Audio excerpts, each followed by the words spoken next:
Okay, hi everyone, I'm Danny Spitzberg, and I'm going to share, as soon as I click a couple of buttons, a bit about platform cooperativism and the Buy Twitter campaign that just hit a high note on Monday.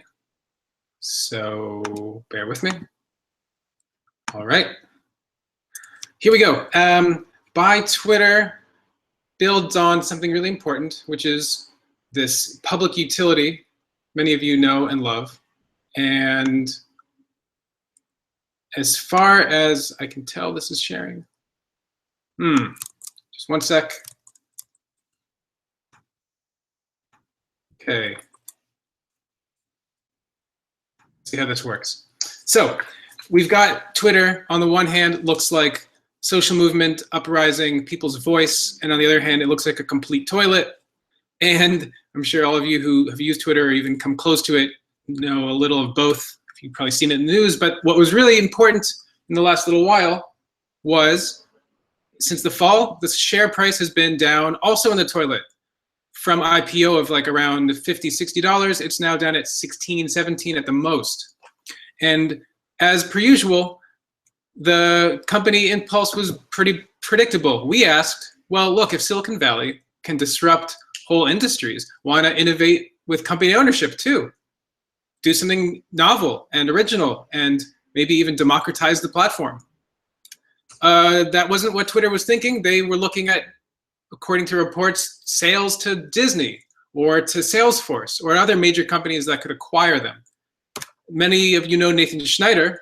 He wrote an op-ed after some conversations between him and I and others on email, and he said, look, here's an idea, let's buy it as a block of users. We'll be that acquiring group. We'll take the whole platform and we'll take your investors and pay them back nicely. Because frankly, if the buyer of Twitter is going to be Salesforce, then they're also, going to be the buyer of the users and all of our data and all the value we create by using the platform. And as a public utility, it's really important we find a really worthwhile and trusting steward of the company. So we threw together a Twitter handle after that op-ed got picked up, and then we threw out a petition that got thousands of signatures. And since Twitter didn't respond, we put together a shareholder resolution, and we submitted that. They tried to defeat it. We did a rebuttal, and then it went to a vote. Here's Jim McRitchie, who is one of the architects of the shareholder resolution that I helped write. We threw together a website saying, look, let's democratize the People's News Network. Jack calls it the People's News Network, and so let's really do that thing that the language itself is pretty straightforward. One of the important scenarios, we said, look, we're not just fooling around. We want you to do a study on this, and here's some things you could study. For example, scenario 4 was crypto tokens. You could have a trust of all the users holding the company, and we could have a much more stable and secure way of issuing something of value.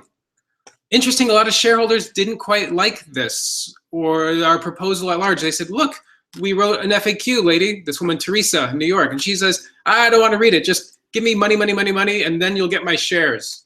We're like, no, we're looking for votes. Okay, here you go, money, money, money. But seriously, a lot of venture capitalists are saying, this business model needs a reboot.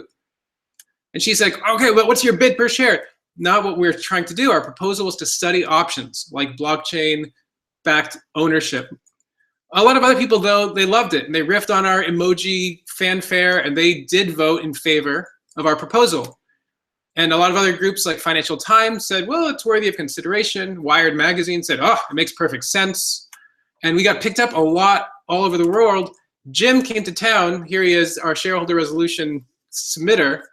And I threw a lot of emojis on him too, because here he is talking to Jack and saying, look, people are writing songs about this. We need to have something presented to ourselves that makes us trust as investors like me that this thing is going to stabilize and be secure in the future. And I think we should do the study. And we got 5%. We got 5% of all Twitter owners voting for our proposal.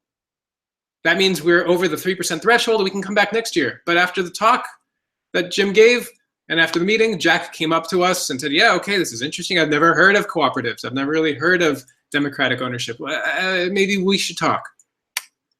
So that's what we're up to. This is a way to take a platform cooperative approach by converting an existing platform.